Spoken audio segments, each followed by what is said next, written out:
Ahora vamos a presentar la comprobación y testeo de transductores de presión. Su funcionamiento: existen dos tipos de transductores de presión que trabajan a 0 a 10 voltios y de 4 a 20 miliamperios. Los más utilizados en las instalaciones de refrigeración son de 4 a 20 miliamperios, porque permiten detectar una avería por rotura o una mala conexión de un cable. En este caso la señal emitida sería de 0 miliamperios. Los transductores de 10 a 0 voltios también tienen la inconveniente de que pueden tener caídas de tensión si la longitud de los cables de la sonda es demasiado elevada, dando como resultado un pequeño desvío entre la relación de la señal medida y la relación de presión. Un transductor de presión transforma la presión medida en el circuito donde va ubicado en una señal de tensión o de corriente proporcional. Existen varios tipos de función en los rangos de presión. Por los más habituales son de 0 a 10 bares para trabajar en el sector de bajada y de 0 a 30 bares.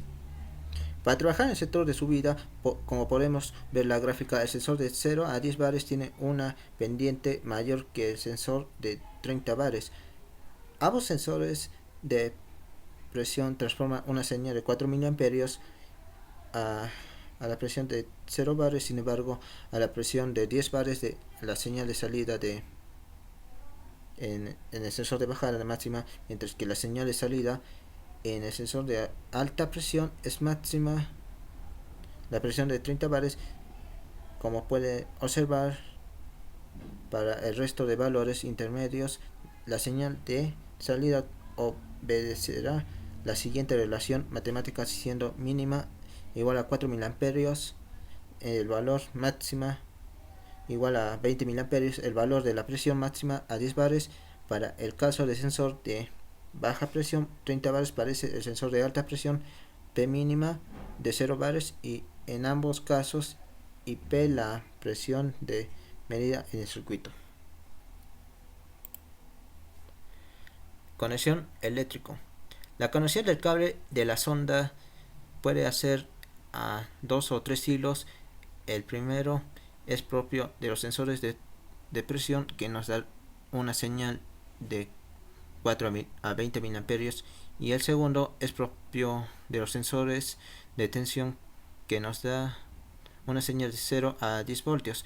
En un cuarto hilo se utilizan en los cables apantallados en aquellos casos que quieren evitar las interferencias exteriores que podrían provocar falsas lecturas en el sensor.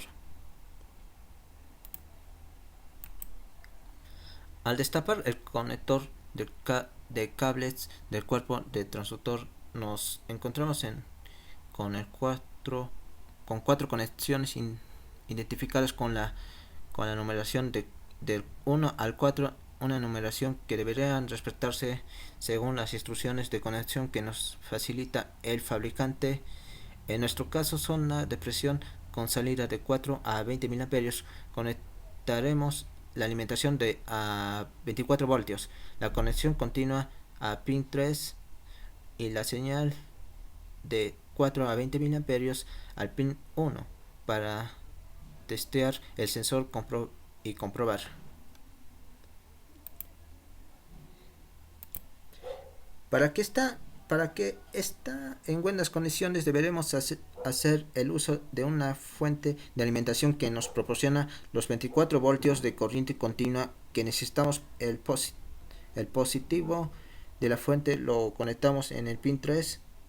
Intercalaremos U a perímetro en serie entre la señal del pin 1 y el negativo en la fuente. Para completar el montaje, le conectamos una botella de nitrógeno a la toma de presión del sensor, intercalando entre ambas un puente de manómetros. Para comprobar que el sensor está en buenas condiciones, simplemente vamos a aumentar la presión a 0 a 10 bares progresivamente. A medida que la presión aumenta, lo hará también el valor de corriente medido en la perímetro debemos comprobar que los extremos de 0 bares se correspondan con el valor de corriente a 4 miliamperios y el valor de 10 bares con el valor de corriente de 20 miliamperios, un valor intermedio que colocaremos con la fórmula. Si todo se cumple, que podemos constatar con el sensor está en plenas condiciones para ser utilizada favorablemente.